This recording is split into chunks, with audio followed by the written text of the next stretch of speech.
Indonesia Jemaat Berkat, Tuhan Yesus memberkati. Pada hari ini kita memperingati, merayakan hari Pentakosta, turunnya Roh Kudus, di mana kita memaknai bahwa ada Roh Allah di dalam kita, ada penolong, ada Roh kebenaran, dan marilah kita bersaksi karena Roh Allah ada di dalam kita. Dengan perbedaan banyak di antara kita, dengan satu persamaan, yaitu Roh Allah ada. Mari saya mengundang Bapak, Ibu, Saudara, serta anak-anak sekalian untuk bersama dikuatkan di dalam kita menjalankan tugas kita di dunia ini, dengan diisi oleh firman Tuhan, dipimpin terus oleh Roh Kudus. Marilah kita beribadah, mari kita bersaat teduh dan berdoa.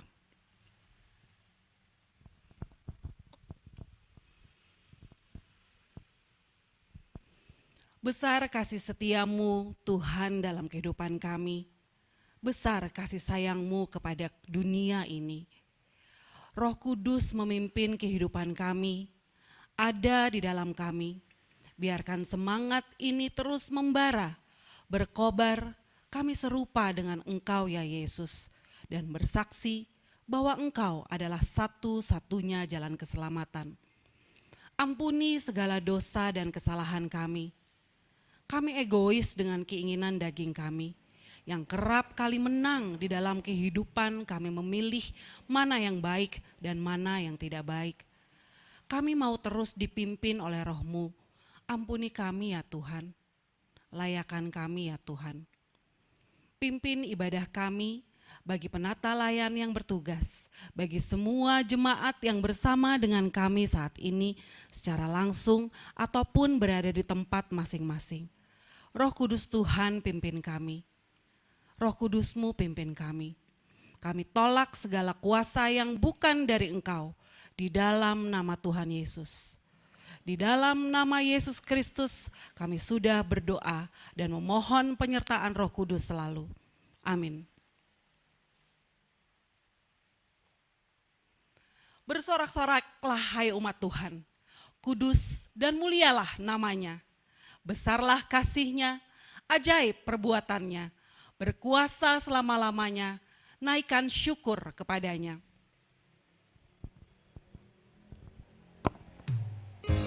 Salam selamat pagi Givers, selamat hari Minggu, selamat beribadah. Kita menaikkan pujian ini, ku naikkan syukur. Kasih yang begitu besar, lebih kuat dari dosa. Kasih yang menemukanku, selamatkan dan pulihkan.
Jemaat yang dikasihi oleh Tuhan Yesus Kristus, saya undang untuk bangkit berdiri.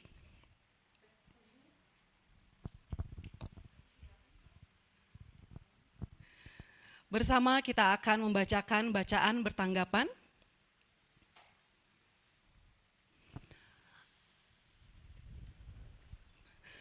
Aku memuji Tuhan yang telah memberi nasihat kepadaku.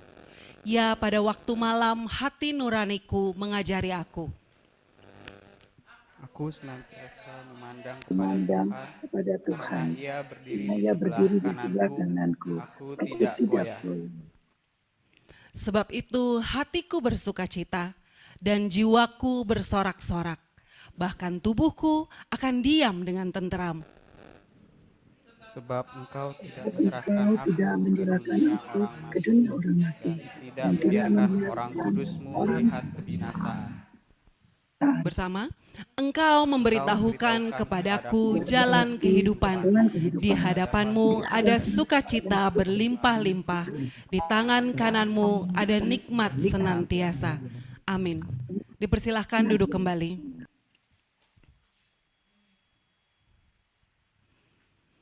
Roh Tuhan Allah ada padaku. Oleh karena Tuhan telah mengurapi aku. Ia telah mengutus aku untuk menyampaikan kabar baik kepada orang-orang sengsara dan merawat orang-orang yang remuk hati, untuk memberitakan pembebasan kepada orang-orang tawanan dan kepada orang-orang yang terkurung kelepasan dari penjara.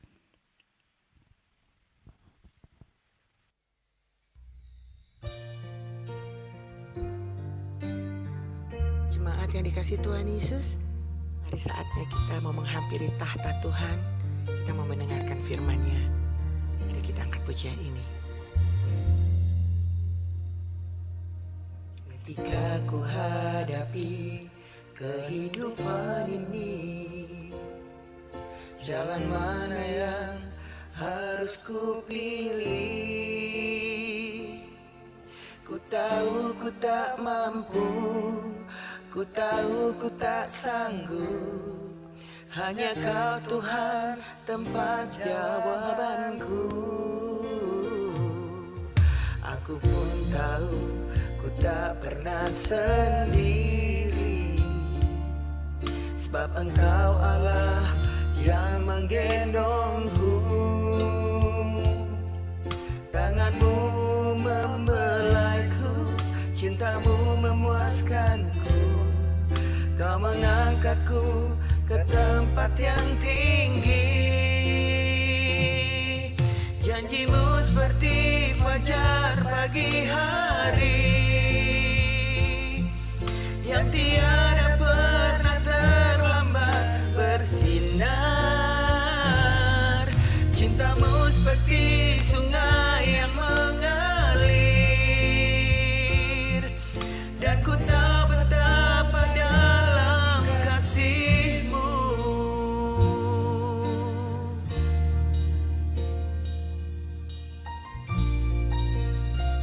Haleluya. Ketika ku hadapi kehidupan ini, jalan mana yang harus ku pilih? Ku tahu ku tak mampu, ku tahu ku tak sanggup. Hanya Kau Tuhan tempat jawabanku. Aku pun tahu ku tak pernah sendiri, sebab Engkau Allah yang menggendongku. Tangan-Mu membelaiku, cinta-Mu memuaskanku.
Ya, shalom Bapak Ibu, Saudara terkasih.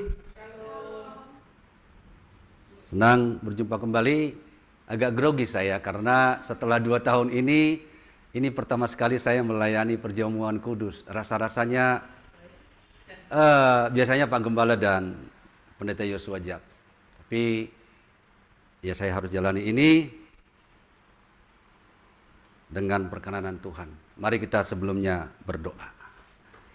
Ya Allah Roh Kudus, Allah yang manis, Allah yang lembut, Allah yang sudah tinggal di dalam diri kami untuk menuntun kami selama kehidupan kami. Terima kasih kami sudah bernyanyi bagi Tuhan, tibalah saatnya kami duduk tenang, diam untuk mendengarkan Engkau bersabda. Ya Tuhan Yesus Kristus, berkati setiap kami yang ada di tempat kami masing-masing, biar dari awal tadi kami memulai sampai dengan akhirnya kami bisa mengikuti ibadah ini dengan baik. Terpujilah nama Tuhan, kami siap untuk mendengar firman-Mu hanya di dalam nama Tuhan Yesus Kristus. Amin. Bapak Ibu, mari kita buka Alkitab kita dari Kisah Para Rasul 3 ayat 1 sampai dengan 10. Kisah Para Rasul 3 ayat 1 sampai 10 dengan judul perikop Petrus menyembuhkan orang lumpuh. Sekali lagi Kisah Para Rasul pasal yang ketiga ayat 1 sampai dengan yang ke-10. Saya baca, Bapak Ibu bisa mengikutinya. Pada suatu hari menjelang waktu sembahyang, yaitu pukul 3 petang, naiklah Petrus dan Yohanes ke bait Allah. Di situ ada seorang laki-laki yang lumpuh sejak lahirnya, sehingga ia harus diusung. Tiap-tiap hari orang itu diletakkan dekat pintu gerbang bait Allah yang bernama Gerbang Indah untuk meminta sedekah kepada orang yang masuk ke dalam bait Allah. Ketika orang itu melihat bahwa Petrus dan Yohanes hendak masuk ke bait Allah, ia meminta sedekah. Mereka menatap dia dan Petrus.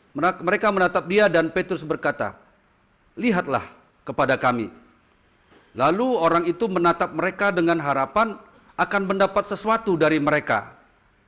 Tetapi Petrus berkata, "Emas dan perak tidak ada padaku, tetapi apa yang kupunyai, kuberikan kepadamu. Demi nama Yesus Kristus, orang Nazaret itu, berjalanlah." Lalu ia memegang tangan kanan orang itu, maksudnya Petrus memegang tangan kanan orang itu dan membantu dia berdiri. Seketika itu juga kuatlah kaki dan mata kaki orang itu. Ia melonjak berdiri lalu berjalan kian kemari dan mengikuti mereka ke dalam bait Allah. Berjalan dan melompat-lompat serta memuji Allah. Seluruh rakyat itu melihat dia berjalan sambil memuji Allah. Lalu mereka mengenal dia sebagai orang yang biasanya duduk meminta-minta sedekah di gerbang indah bait Allah. Sehingga mereka takjub dan tercengang tentang apa yang telah terjadi padanya. Bapak Ibu Saudara terkasih, inilah firman Tuhan buat kita pada pagi menjelang siang hari ini, khususnya di dalam kita memperingati dan merayakan hari Pentakosta. Tuhan Yesus berkata, yang berbahagia adalah setiap kita yang sudah membaca firman Tuhan dan yang terlebih menjadi pelaku-pelaku firman Tuhan. Bapak Ibu Saudara, saya tidak bosan untuk mengatakan kepada kita untuk jadi umat yang berbahagia. Menurut Lukas 11 ayat 28 adalah dengan membaca firman Tuhan setiap hari. Ya, Bapak Ibu, tema kita hari ini adalah apa yang kamu punyai atau apa yang ada padamu. Pernahkah Bapak Ibu Saudara mengalami perpisahan yang begitu menyedihkan? Misalnya perpisahan teman, perpisahan tetangga, perpisahan saudara. Misalnya dulu kita tinggal di Kalimantan, kemudian pindah ke Sumatera, kemudian akhirnya pindah ke Jakarta, gitu pernah ya? Ketika merasakan perpisahan itu, pasti kita mengalami kehilangan. Mungkin karena dia itu teman akrab kita, apalagi komunitas kita selama sebelum berpisah itu sangat intens.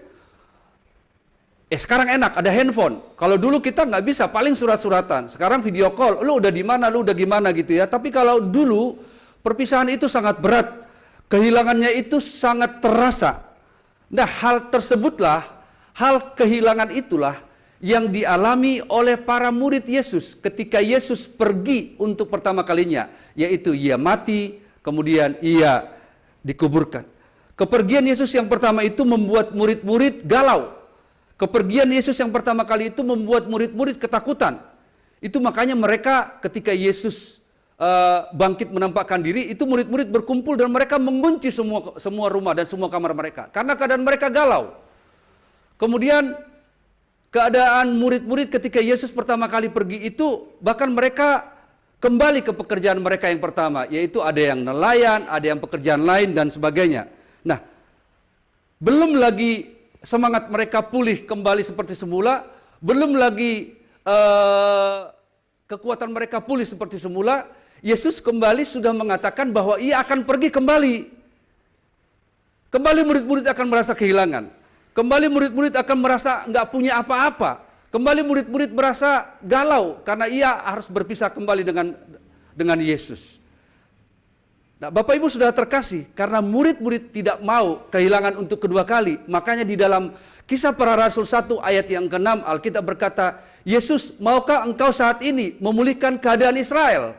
Maksudnya begini, kalau dulu kami kehilangan sosok Yesus, nah sekarang Yesus sudah bangkit, pulihkan dong Israel. Sebagaimana dulu kejayaan Israel pada masa-masa Daud, sekarang pulihkan dong. Nah, paradigma murid ini tentu berbeda dengan paradigma Yesus. Apa yang Yesus pikirkan tidaklah sama dengan yang murid pikirkan. Kalau murid-murid memikirkan, kalau Yesus benar menjadi seorang raja, maka kami minimal menjadi menteri. Kami minimal menjadi pejabat-pejabat di Israel ini. Itu yang ada di pikiran murid pada saat itu. Tapi yang ada di pikiran Yesus sangat berbeda. Yesus berpikir bagaimana kehidupan dunia ini, bagaimana masa depan dunia ini setelah sepeninggalnya. Murid-murid hanya memikirkan nasib mereka. Nah, Bapak Ibu sudah terkasih, maka dari kenaikan Yesus ke surga ini, itu adalah sinyal atau itu adalah membuka jalan untuk Roh Kudus dicurahkan. Dan Yesus menjawab ketika murid-murid berkata, Tuhan maukah engkau memulihkan? Yesus menjawab, engkau tidak tahu kapan saat dan waktunya. Tetapi, ayat 8, tetapi kamu akan menerima kuasa kalau Roh Kudus turun ke atas kamu. Tapi bagaimana Roh Kudus turun ke atas kita kalau aku belum pergi? Makanya di dalam Yohanes pasal 16 ayat yang ke-7 Tuhan katakan, kalau aku tidak pergi maka penghibur itu tidak akan dicurahkan kepadamu. Makanya aku harus pergi.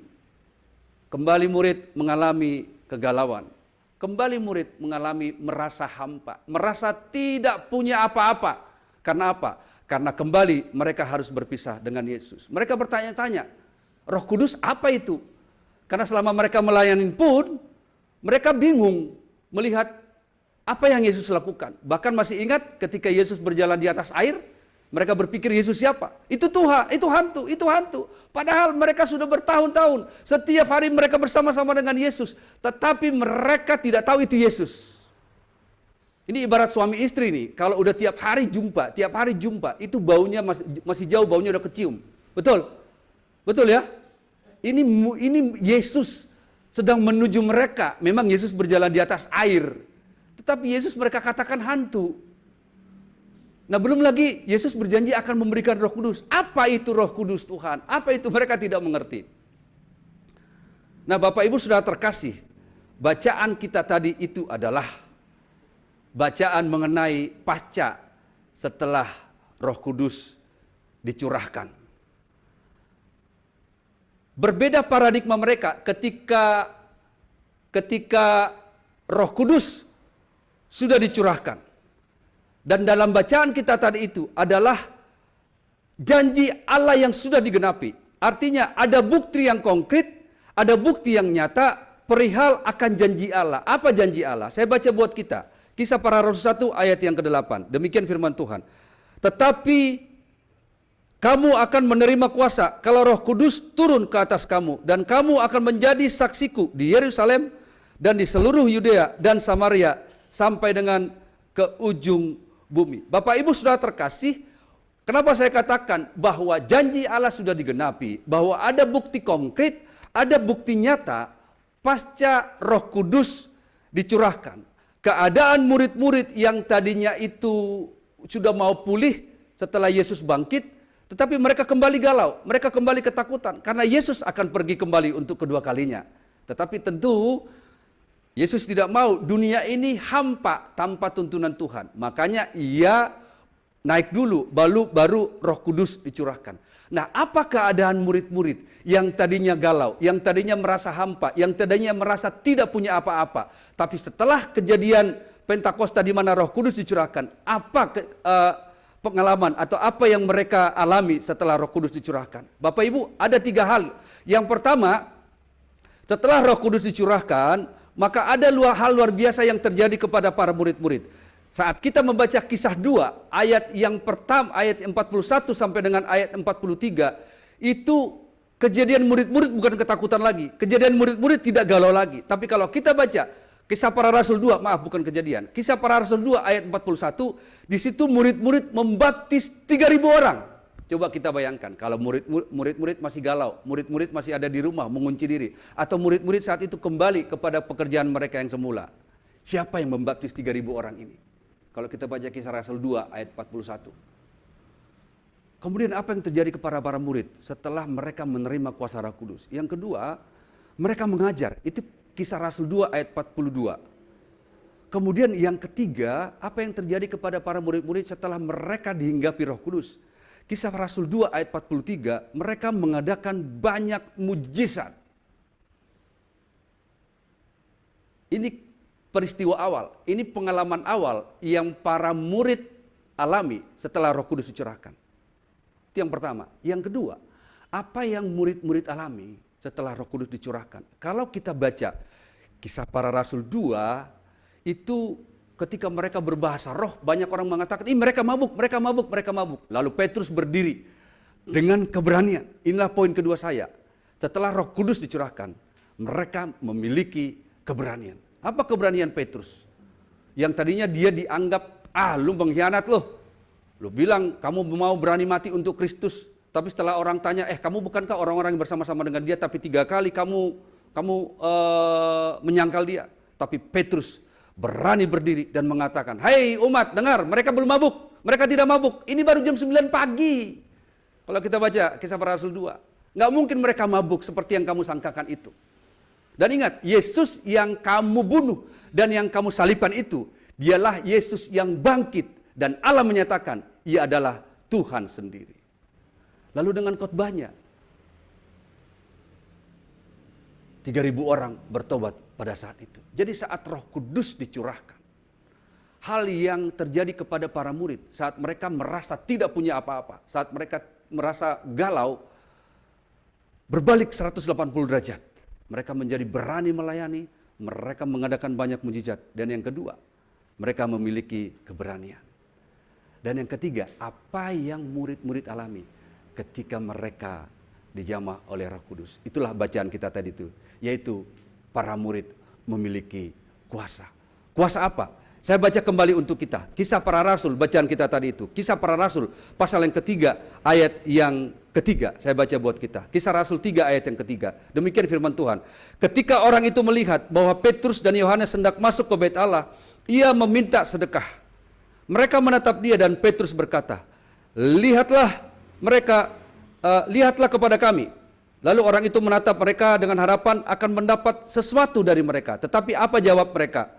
Lalu ayat 6, tetapi Petrus berkata, emas dan perak tidak ada padaku, tetapi apa yang kupunya, kuberikan kepadamu. Ini dia. Hal yang pertama yang murid-murid lakukan, yang dimana biasanya hanya Yesus yang bisa melakukan itu. Apa kata Petrus? Saya ulangi ayat 6. Tetapi Petrus berkata, emas dan perak tidak ada padaku, tetapi apa yang kupunyai, kuberikan kepadamu. Demi nama Yesus, orang Nazaret itu, berjalanlah. Bapak Ibu, kalimat ini adalah kalimat percaya diri yang begitu tinggi. Kalimat keyakinan yang begitu tinggi. Hanya Yesus yang bisa berkata begitu waktu Yesus ada bersama-sama dengan mereka 3 tahun lebih. Tetapi inilah kejadian pertama ketika Roh Kudus dicurahkan kepada mereka. Dan ingat, apa kata Yesus sebelum ia naik ke surga? Roh Kudus akan turun kepada kamu dan kamu akan diberinya kuasa. Dan inilah salah satu kuasa itu, yaitu kuasa menyembuhkan. Bisa dibayangkan keyakinan Petrus yang saat itu dia galau karena ia menyangkal Yesus. Tapi ia berbalik 180 derajat dan ia memiliki iman. Kalau kita baca kalimat Kisah Para Rasul di pasal 12, saking berkuasanya Petrus saat ada orang sakit, bayangan Petrus aja lewat, orang itu sembuh. Itulah kalau orang sudah dipakai Tuhan. Kalau Paulus baru sapu tangannya. Tapi Petrus bayangannya aja mengena kepada orang sakit, maka orang sakit itu sembuh. Nah ini dengan keyakinan penuh, Petrus berkata, demi nama Yesus Kristus orang Nazaret itu, berjalanlah. Lalu Petrus mengangkat tangan kanan orang itu. Dan seketika itu juga, Alkitab berkata, seketika itu juga kuatlah kaki dan mata kaki orang itu. Lalu orang itu bisa berjalan. Oh haleluya, Bapak Ibu sudah terkasih. Inilah beda orang yang punya Roh Kudus. Ada kepercayaan diri yang begitu besar. Yang tadinya dia sudah merasa tidak punya apa-apa. Dia mungkin nangis ya ketika Yesus bertanya kepada dia 3 kali, apakah engkau mengasihi aku Petrus, apakah engkau mengasihi aku? Tetapi karena peristiwa Pentakosta, di mana Roh Kudus dicurahkan, Petrus berbalik 180 derajat dan ia dipakai Tuhan dengan dahsyat. Sebelumnya dia melayani orang dan 3.000 orang bertobat. Dan dengan kuasa Tuhan, ia berkata, bangkitlah. Maka orang itu bangkit. Poin ketiga, ketika orang sudah dijamah Roh Kudus. Yang pertama tadi itu ada roh penghibur ya. Jadi orang yang tadinya galau, mereka dikuatkan, mereka dihibur. Yang kedua, kalau orang sudah dijamah Roh Kudus, mereka memiliki keberanian. Dan yang ketiga, orang yang sudah dijamah Roh Kudus, mereka memiliki kuasa. Dan kuasa itu cukup mereka berkata, berjalanlah. Ada demonstrasi iman di tengah-tengah ketiadaan apa yang mereka miliki. Kan Petrus berkata, emas dan perak tidak ada pada kami. Sebenarnya orang itu minta emas enggak sih? Enggak. Minta sedekah kok, minta recehan. Tetapi kenapa Petrus berkata emas dan perak tidak ada pada kami? Artinya begini, apa yang kamu minta kalau ada pada kami, itu akan kuberikan. Bahkan melebihi apa yang kamu harapkan. Berarti ketika orang itu bisa berjalan, itu melebihi emas dan perak. Bayangkan, orang yang tidak merasa punya apa-apa, tapi ketika disentuh oleh Roh Kudus, mereka bisa memberikan apa yang tidak pernah dipikirkan oleh orang-orang. Amin. Lo bayangkan loh, orang itu hanya butuh receh kok. Tetapi apa yang diberikan oleh Tuhan lewat Petrus dan Yohanes itu melebihi emas dan perak. Bapak Ibu mungkin kita merasa, Tuhan aku nggak punya apa-apa. Sekolahku rendah, aku dari kampung. Aku tidak punya baju banyak untuk diberikan. Aku tidak punya apa-apa Tuhan. Benarkah bahwa kamu tidak punya apa-apa? Benarkah bahwa apa yang ada padamu itu tidak bisa dimanfaatkan untuk orang banyak? Ada sebuah kisah nyata.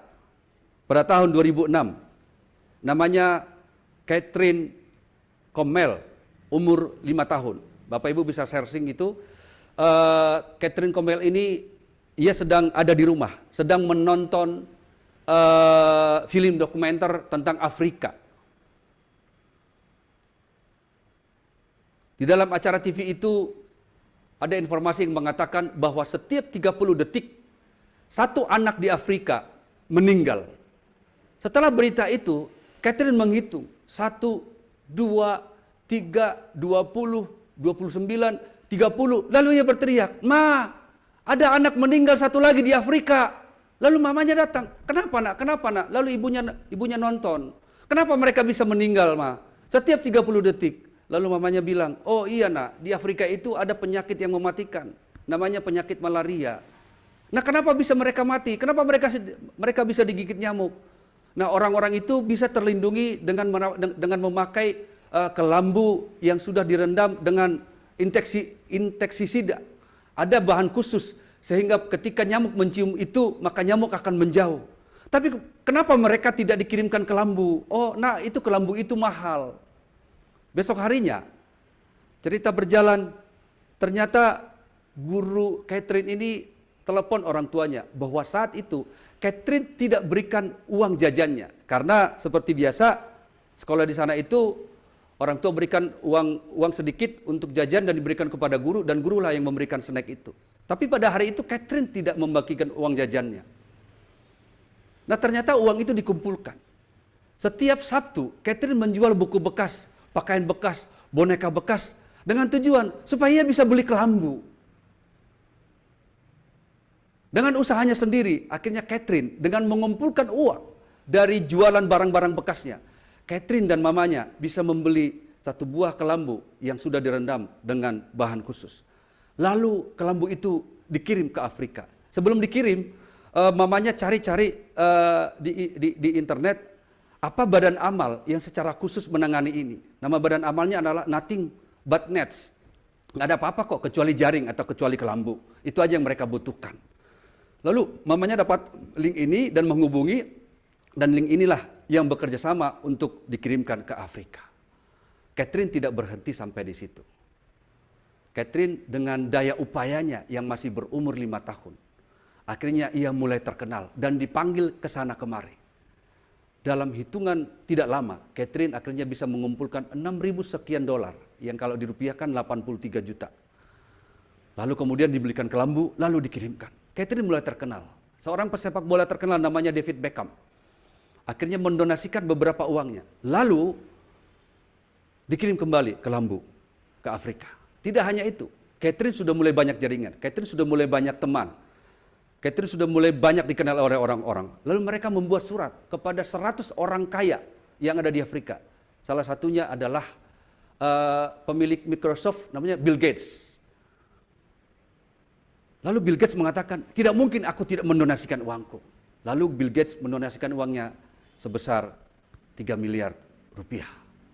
Nah kalau ini langsung Catherine dan mamanya yang datang ke Afrika untuk memberikan langsung kelambu itu. Hal yang aneh ketika Catherine datang ke rumah-rumah orang di Afrika yang mereka punya anak kecil, ternyata di kelambu itu tertulis, setiap kelambu itu tertulis nama Catherine. Dan bagi orang Afrika, Catherine itu adalah malaikat kecil mereka. Catherine dikenal di seantero Afrika. Kalau kita bertanya, dia kan masih 5 tahun. Apa yang ia punyai? Bapak Ibu sudah terkasih, apa yang ada padamu? Sekali lagi, mungkin kita berkata, Pak, aku nggak punya apa-apa untuk dibagikan. Pakaianku sangat sedikit, hidupku juga serba kekurangan, sekolahku nggak tinggi, bahkan aku datang dari kampung dan lain-lain dan lain-lain. Saya masih ingat apa argumen Musa ketika ia hendak dipakai oleh Tuhan. Tuhan, aku nggak fasih lidah, aku ngomong gagap. Tuhan bilang, siapa yang kasih lidah? Waduh, Musa terdiam. Tuhan, aku nggak bisa ngapa-ngapain. Lalu Tuhan katakan, di tanganmu ada apa? Di tanganku ada tongkat. Kita berpikir, kita nggak punya apa-apa. Betul. Saya sekali lagi, saya dari kampung. Apalagi di kota ini, nggak mungkin lah berarti apa yang ada padaku. Memang tidak bisa dipungkiri, saat kita tidak punya apa-apa, ada rasa minder. Bahkan kita mungkin mulai menjauh dari orang-orang. Tapi ketahuilah, ketika janji itu dilontarkan oleh Yesus di dalam Yohanes 14 ayat ke-26. Saya baca buat kita. Yohanes 14 ayat yang ke-26. Demikian firman Tuhan. Ayat 25 saya baca dari Yohanes 14. Semuanya itu kukatakan kepadamu selagi aku bersama-sama dengan kamu. Tetapi penghibur, yaitu Roh Kudus yang akan diutus oleh Bapa di dalam namaku, dialah yang akan mengajarkan segala sesuatu kepadamu dan akan mengingatkan kamu akan semua yang telah kukatakan kepadamu. Dan Roh Kudus yang ada di dalam kita itu bukan roh yang sedikit-sedikit kalau maunya roh itu keluar. Kalau dia mau masuk, enggak. Selama kita percaya kepada Kristus, roh itu juga yang akan menghibur kita. Roh itu juga yang akan menolong kita. Dan roh itu juga yang akan memampukan kita di saat kita tidak punya apa-apa, di saat kita merasa minder, di saat kita merasa bahwa orang lain lebih hebat. Tapi ingat, kalau murid-murid dipakai oleh Roh Kudus, begitu hebatnya, begitu dahsyatnya. Di saat mereka juga tidak merasa punya apa-apa. Maka kalau mereka bisa dipakai oleh Roh Kudus, hal yang sama juga bisa terjadi kepada kita.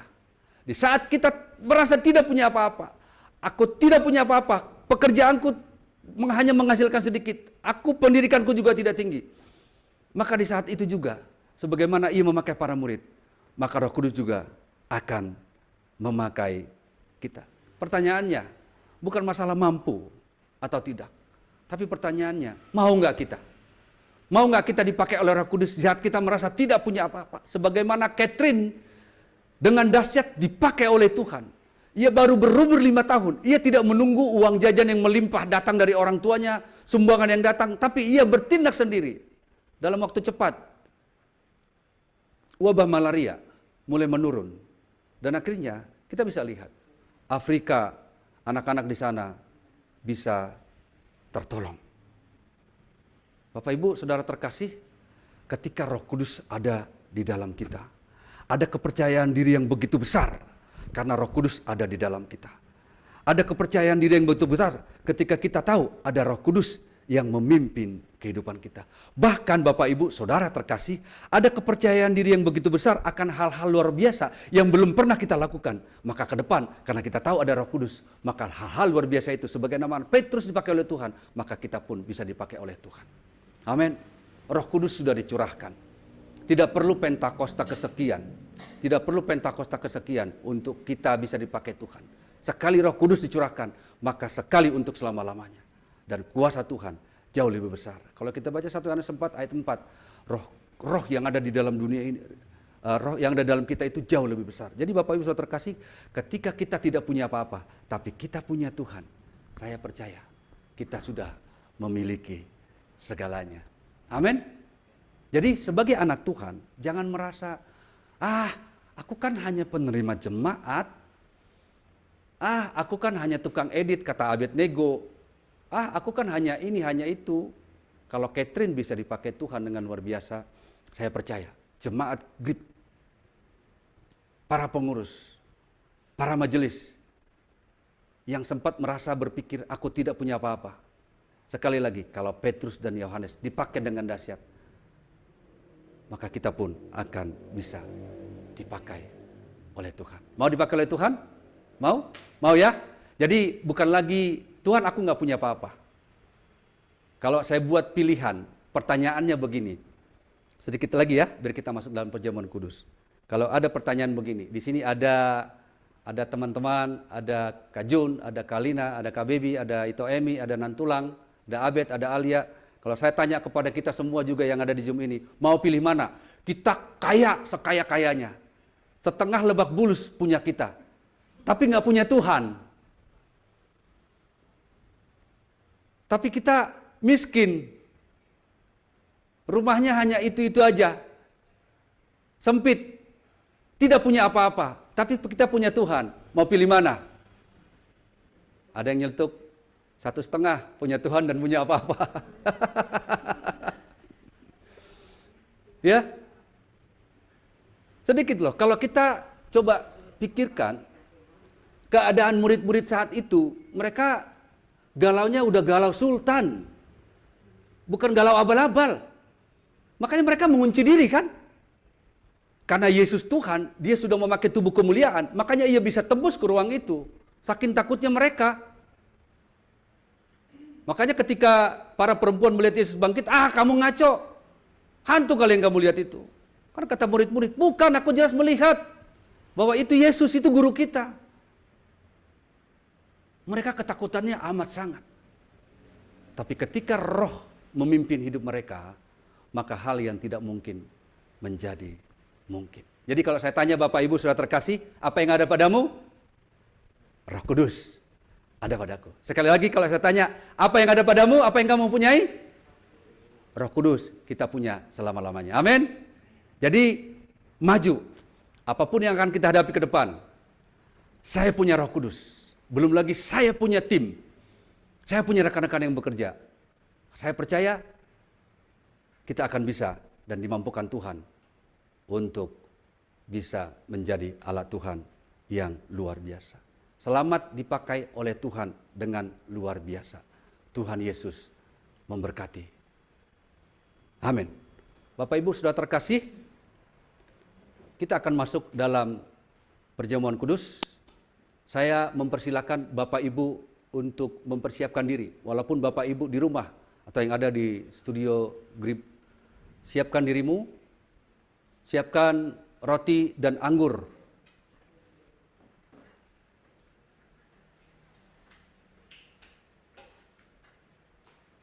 Dan saat Bapak Ibu mempersiapkan segala sesuatunya, kita lebih dulu mendengarkan pujian ini.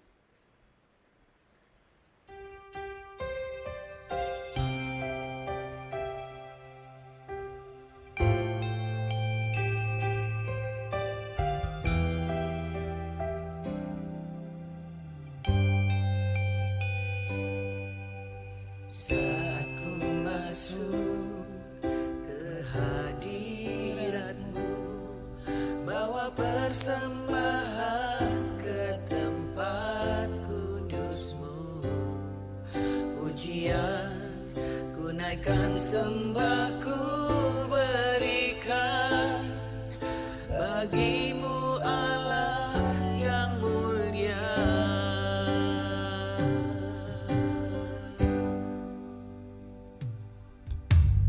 Kau layakkan ku menghampiri-Mu, melihat tata kemuliaan-Mu Tuhan. Pujian ku naikkan, sembah ku berikan bagi-Mu Allah yang mulia. Oleh kuasa darah-Mu, Kau telah tebus dosaku. Kekudusan-Mu melingkupiku, kasih-Mu mengalir memulihkan hidupku.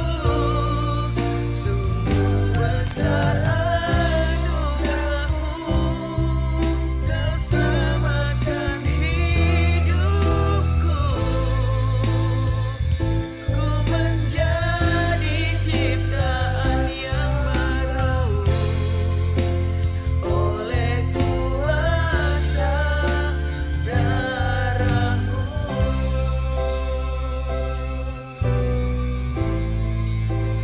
Oleh kuasa darah-Mu.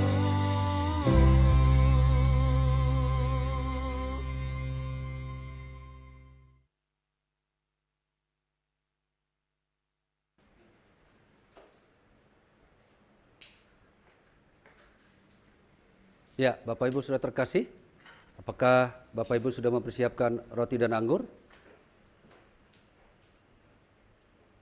Ya.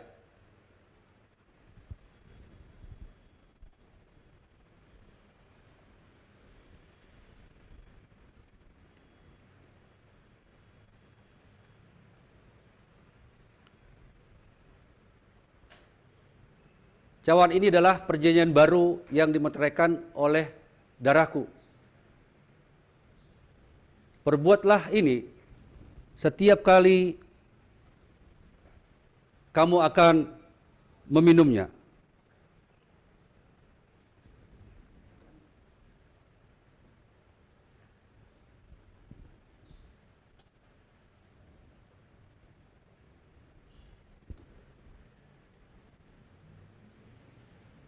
Inilah tubuhku yang diserahkan bagi kamu. Perbuatlah ini menjadi peringatan akan aku. Ambillah. Ambillah. Mari Bapak Ibu yang ada di rumah masing-masing, saya undang untuk bangkit berdiri. Sebelum kita masuk dalam perjamuan, sebelum kita memakan roti dan minum darah Kristus, saya meminta untuk Pendeta Emi untuk berdoa bagi kita. Mari kita berdoa. Tuhan Yesus, pada saat ini kami datang kepada Tuhan. Kami memegang roti dan mengangkat tinggi, dan kami mengimani bahwa roti ini adalah tubuh Kristus. Amin. Yang telah tercabik-cabik, disalibkan untuk menebus dosa kami. Terima kasih ya Tuhan buat pengorbanan Kristus yang luar biasa dalam setiap hidup kami, sehingga pada pagi ini ataupun hari ini kami boleh ada semua karena kasih Kristus dan anugerah Tuhan bagi kami. Kami diselamatkan, kami mendapatkan keselamatan yang kekal melalui pengorbanan Kristus dalam hidup kami. Tuhan, Engkau sudah mengampuni kami atas segala dosa dan kesalahan kami, bahkan banyak hal yang kami perbuat yang tidak menyukakan hati Tuhan. Tetapi kami percaya melalui pengorbanan Kristus, tubuh-Mu ini boleh menyatu dalam tubuh kami. Amen. Sehingga kami diselamatkan, kami pun diberkati, kami pun dipulihkan oleh Tuhan. Terima kasih ya Tuhan untuk keselamatan ini. Dalam nama Yesus kami berdoa, haleluya, amin. Bapak Ibu, apakah Bapak Ibu percaya bahwa yang di tangan kita ini adalah tubuh Kristus? Apakah Bapak Ibu percaya bahwa suatu saat nanti ketika kita dibangkitkan, kita sudah dibangkitkan dengan tubuh yang sudah dimuliakan? Karena kepercayaanmu, makanlah di dalam nama Tuhan Yesus Kristus. Dalam nama Yesus.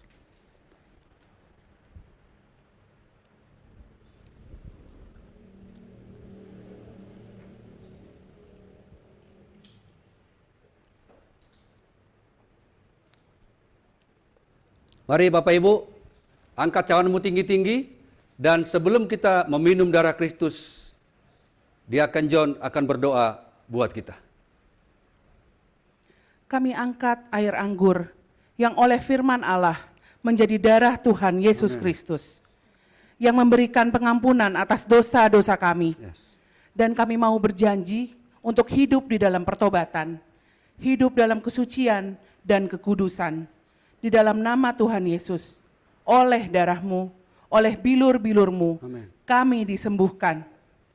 Di dalam nama Tuhan Yesus, kami tolak segala sakit penyakit Amen. yang ada di dalam tubuh kami. Amen. Darah Tuhan Yesus Kristus yang membalut dan menyembuhkan Amen. segala penyakit kami.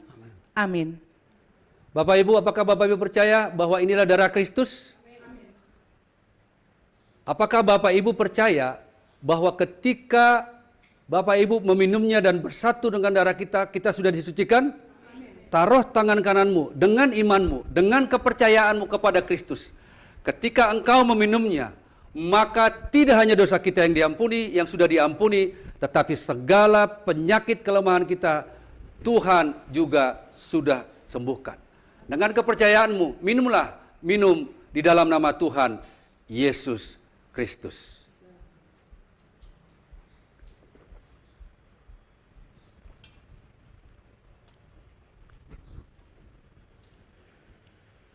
Bapa, kami sudah bersatu dengan tubuh dan darah-Mu ya Tuhan. Biar kami bisa menjadi alat Tuhan, menjadi saksi Tuhan. Sebagaimana firman Tuhan yang sudah kami dengarkan pada hari ini. Terpujilah nama-Mu, di dalam nama Tuhan Yesus kami berdoa. Amin. Kami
ajaib Tuhan.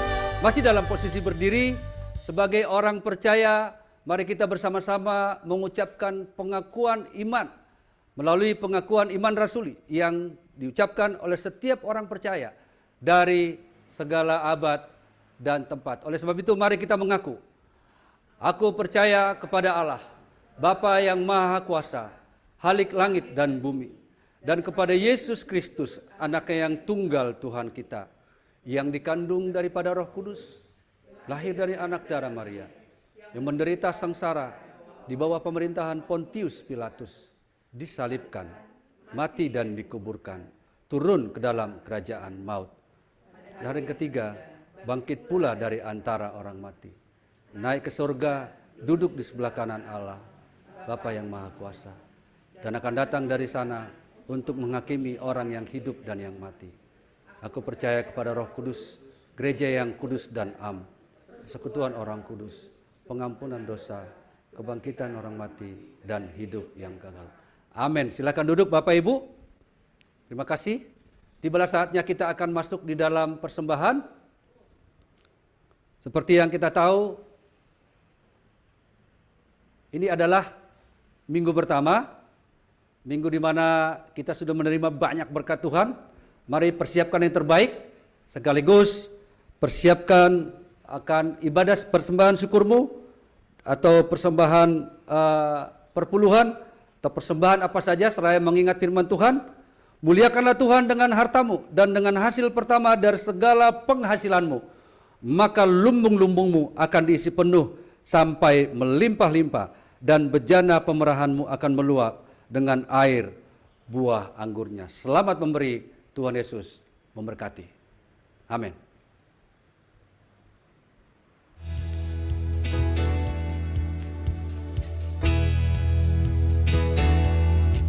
Dengan sukacita ku kan menari, dengan sorak-sorai memuji, ku naikkan pujian haleluya, nyanyi bagi Dia Sang Raja, nyanyi bagi Dia Sang Raja.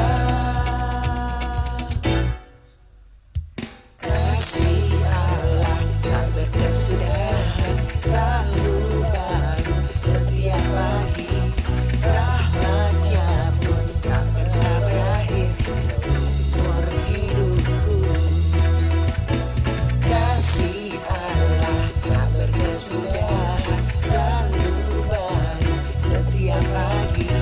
Rahmat-Nya pun tak pernah berakhir seumur hidupku.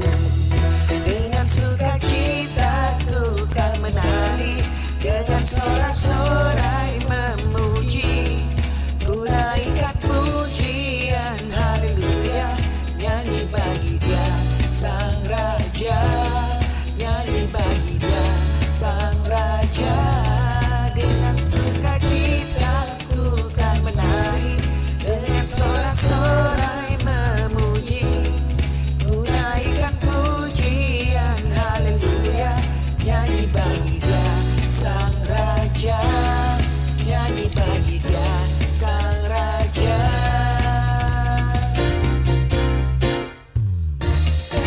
Ku kan menari, dengan sorak-sorai memuji, ku naikkan pujian haleluya, nyanyi bagi Dia Sang Raja, nyanyi bagi Dia Sang Raja.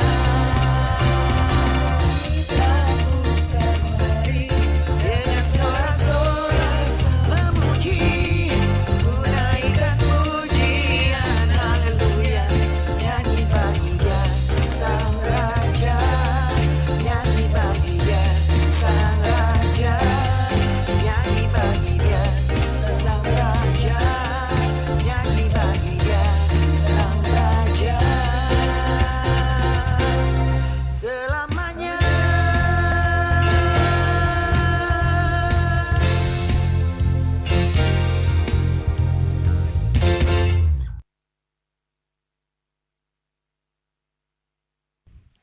Mari Bapak Ibu kita bersatu di dalam doa. Tuhan Yesus Kristus, Allah Bapa kami di dalam sorga, terima kasih atas firman-Mu, terima kasih atas berkat-Mu, dan inilah persembahan kami. Terima kasih kepada jemaat yang telah memberikan persembahannya untuk rumah Tuhan. Kiranya kami, Gereja Rasuli Indonesia Jemaat Berkat, dapat terus menggunakannya dan menyalurkan berkat ini untuk kemuliaan bagi nama Tuhan.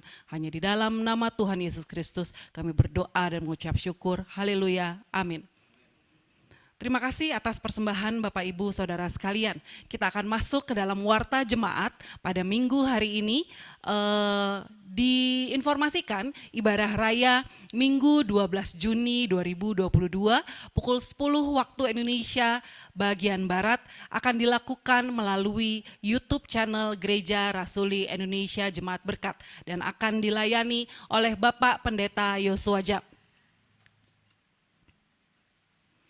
Bapak Ibu Saudara sekalian, dapat terlihat semoga dengan jelas ya, ada 2 gambar terbaru nih yang kita tayangkan pada pagi hari ini. Puji nama Tuhan, yang bata-bata itu adalah tampakan depan daripada gedung ibadah kita. Puji nama Tuhan, sudah tampak kece dan manis sekali. Dan yang sebelah kanan itu adalah selasar bagian depan yang juga sudah rapih, sudah terpasang dengan baik. Untuk diinformasikan, gedung Gereja Rasuli Indonesia Jemaat Berkat berada di Golden Plaza Fatmawati, Blok G 15 sampai dengan 16 di BES Fatmawati. Bagi Bapak Ibu yang sedang berjalan ke sana atau mau berkunjung, dengan persilahkan kami datang untuk ke sana. Bapak Ibu, sampai dengan saat ini kurang lebih 70% pembangunan gedung gereja ini. Sekali lagi puji nama Tuhan, kami tak henti-hentinya mengucap syukur atas berkat yang diberikan kepada Tuhan, kepada kami Gereja Rasuli Indonesia Berkat untuk membangun rumah Tuhan ini, dan ini semua adalah hasil dukungan dan serta doa dari jemaat sekalian. Sampai pada saat ini pun kami terus membuka hati jemaat sekalian untuk membantu mendukung proses renovasi gedung ibadah kami ini berupa bahan bangunan, cat, bahan interior, wallpaper, perlengkapan sound termasuk dana. Silahkan menghubungi majelis gereja. Ya, diinformasikan, mudah-mudahan kita berdoa bersama pada minggu depan, minggu pertama di bulan Juli, kita sudah bisa menempati gedung ibadah ini. Kita berdoa sama-sama ya Bapak Ibu, semoga semuanya berjalan dengan lancar dan dana juga terpenuhi dengan baik dan kita dapat melengkapi rumah ibadah ini dengan sempurna. Baik, kami terus mengundang Bapak Ibu Saudara sekalian pada setiap hari Jumat untuk bersama melakukan doa malam Gereja Rasuli Indonesia Jemaat Berkat pada pukul 19.30 melalui Zoom. Dan Gereja Rasuli Indonesia Jemaat Berkat terus membuka pelayanan kepada Bapak Ibu Saudara sekalian serta anak-anak juga handai tolan untuk melakukan pelayanan kami, konseling pribadi, kunjungan, penyerahan anak, baptisan, pernikahan, kedukaan, dukungan doa. Dapat menghubungi hotline Gereja Rasuli 081928070901, Gereja Rasuli Indonesia Berkat maksud saya. Atau silakan menghubungi pendeta majelis yang bertugas. Baik, saya Penatua Baby Meidi mengucapkan terima kasih banyak atas pelayanan yang diberikan kepada kepada kami dari Bapak Pendeta Horasia Haan. Tuhan Yesus memberkati Bapak dan keluarga. Terima kasih juga untuk penata layan yang bertugas pada pagi hari ini, Diaken John, Pendeta Emi, Abed, Lina, Alia, dan juga Ibu Panggabean yang berada di tempat ini, juga Diaken Monci, juga semua jemaat yang telah hadir bersama dengan kami. Tuhan Yesus memberkati.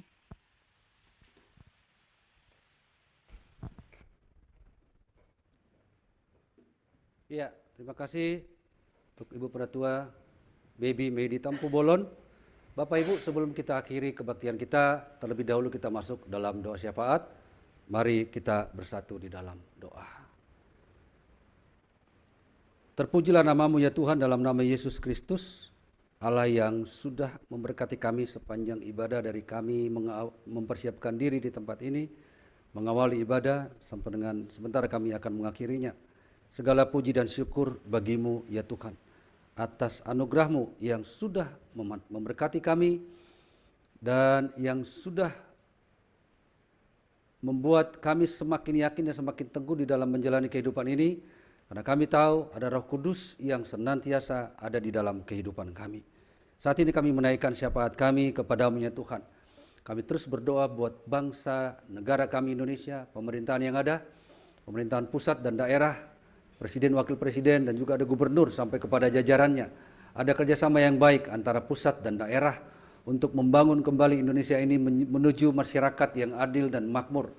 Ada kerjasama yang baik dan semua instansi-instansi yang terkait mereka juga dapat bekerja dengan baik agar ekonomi dipulihkan, kemudian kesehatan juga dapat berjalan dengan baik, dunia pendidikan juga dapat berjalan dengan baik, hingga kami bisa bangkit kembali di tengah-tengah pandemi yang hampir berakhir ini.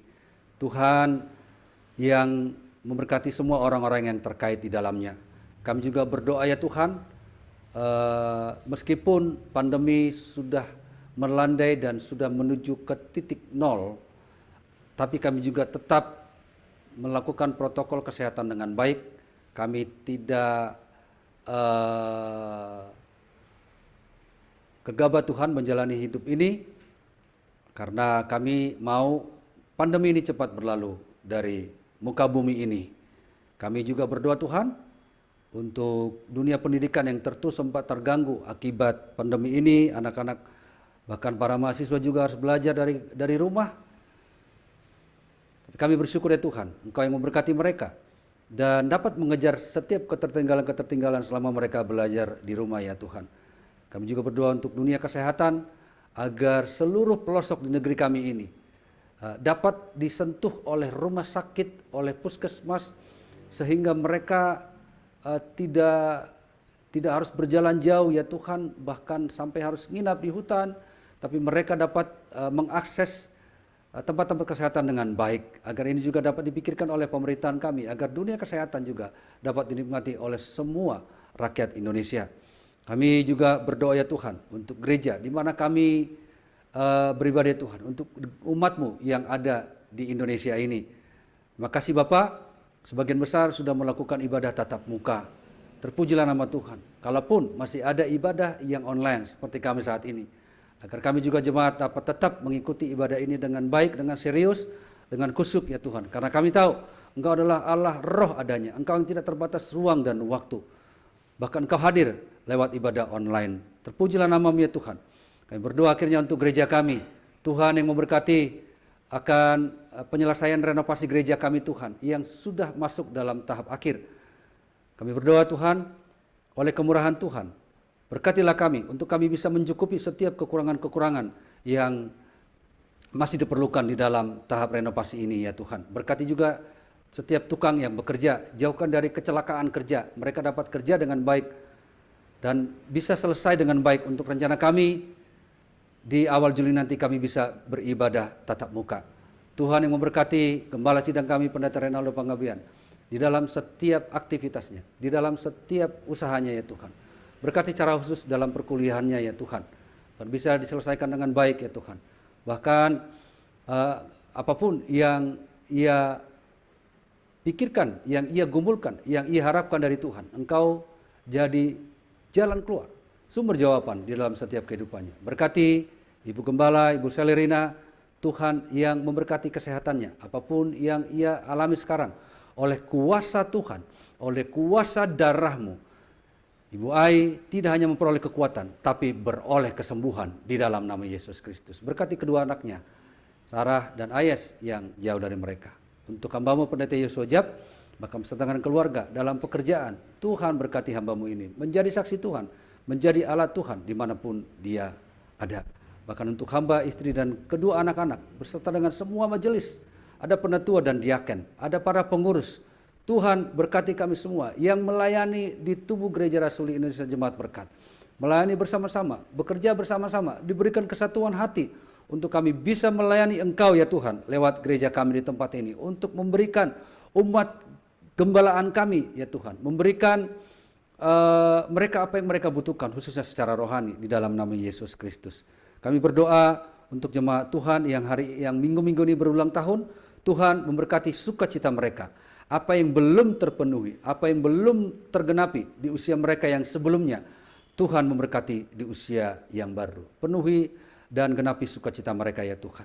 Dan kami juga berdoa untuk setiap jemaat Tuhan yang sedang dalam tahap pemulihan, bahkan yang ada dirawat di rumah ataupun di rumah sakit. Tangan kuasa-Mu yang tidak terbatas itu menjamah mereka yang sakit, menguatkan tubuh mereka, agar setiap sarana, baik makanan, minuman, obat-obatan, semua yang mereka gunakan, agar Engkau menyatakan kuasa-Mu lewat setiap sarana itu, agar semua jemaat Tuhan disembuhkan oleh karena kuasa Tuhan. Kami berdoa ya Tuhan, untuk setiap kerinduan pergumulan kami ya Tuhan. Tuhan tahu apa yang sedang jemaat pikirkan, apa yang sedang jemaat harapkan, apa yang sedang jemaat rindukan. Tuhan yang memberkati mereka. Terpujilah nama-Mu ya Tuhan. Kami juga bersyukur Tuhan untuk tempat ibadah yang kami tempati sementara ini di rumah orang tua kami untuk Nantulang Penggabean Baru Sitompul. Terima kasih ya Tuhan atas kesediaan hatinya membuka tempat ini untuk kami bisa rekaman, bisa Zoom ya Tuhan. Tuhan memberkati orang tua kami ini ya Tuhan dalam segala aktivitasnya. Kesehatan tentu jadi miliknya, bahkan semua aktivitasnya Engkau berkati. Berkati Kamonci, berkati Katika dalam setiap usaha dan pekerjaan mereka. Terpujilah nama-Mu ya Tuhan. Inilah doa kami, inilah syukur kami yang kami naikkan hanya di dalam nama Tuhan Yesus Kristus yang sudah menjadi Tuhan dan Juru Selamat kami yang hidup. Bahkan yang sudah mengajar kami berdoa di dalam doa Bapa kami. Bapa kami yang di sorga, dikuduskanlah nama-Mu, datanglah kerajaan-Mu, jadilah kehendak-Mu di bumi seperti di sorga.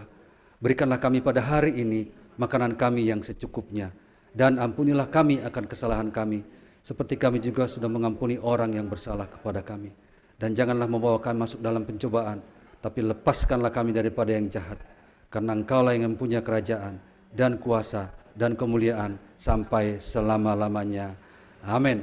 Bapak Ibu, kita akan mengakhiri ibadah kita. Saya undang untuk bangkit berdiri. Kita akan bersama-sama menyanyikan pujian. Peganglah tanganku Roh Kudus. Yakinilah Bapak Ibu Saudara terkasih, ketika kita melangkah dalam kehidupan sehari-hari, ada Roh Kudus yang memegang kita, ada Roh Kudus yang menolong kita, ada Roh Kudus yang menghibur kita, bahkan ada Roh Kudus yang memberikan kuasa kepada kita. Mari kita angkat pujian ini. Peganglah tanganku Roh Kudus.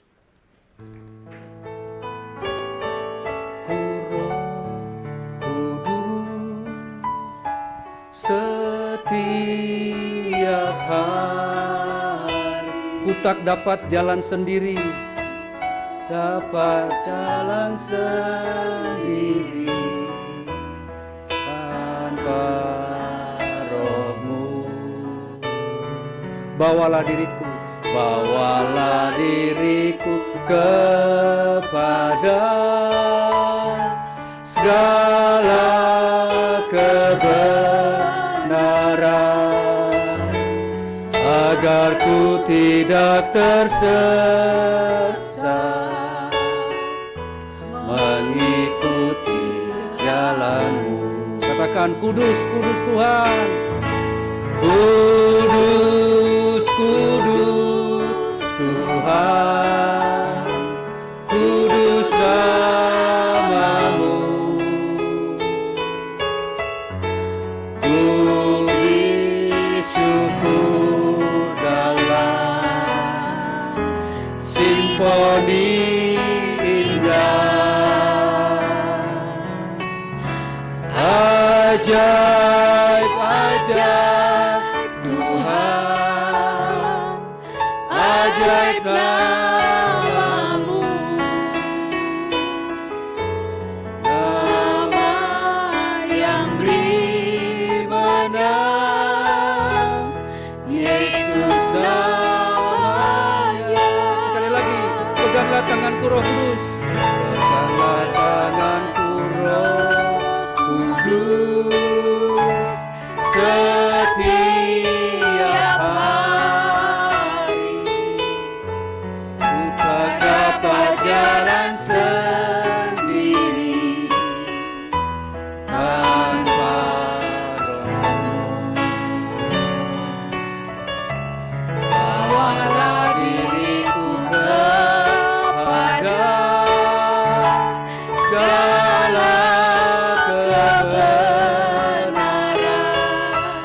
tidak tersesat. agar ku tidak tersesat, mengikuti jalan. Kudus, kudus Tuhan. Kudus, kudus Tuhan, kudus namamu. Ku beri syukur dalam simfoni indah. Ajaib, ajaib Tuhan, ajaib namamu. Nama yang beri menang, Yesus namanya. Bawalah diriku kepada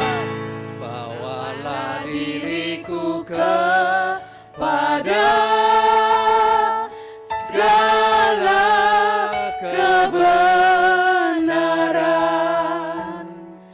agar ku tidak tersesat,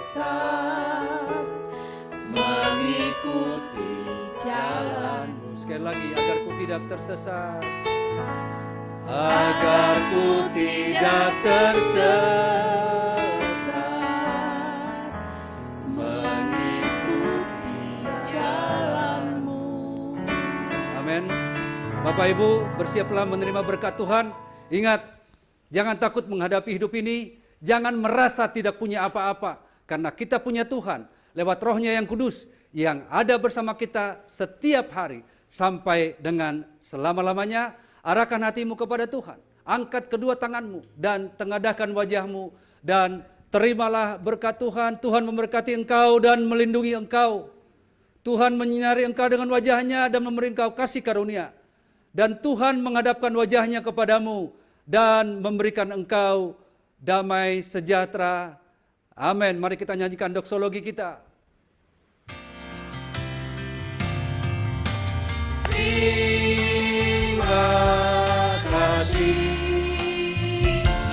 ya Bapa, ya Yesus,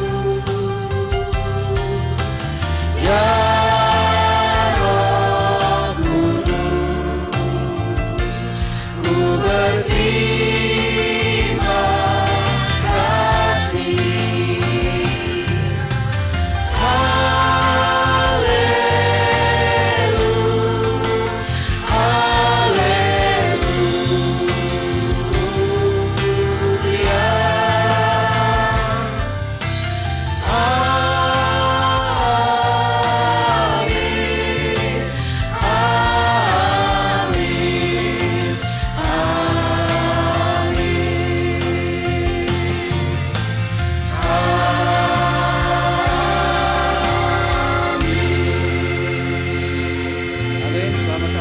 Tuhan Yesus memberkati kita. Shalom. Shalom. Oh gitu.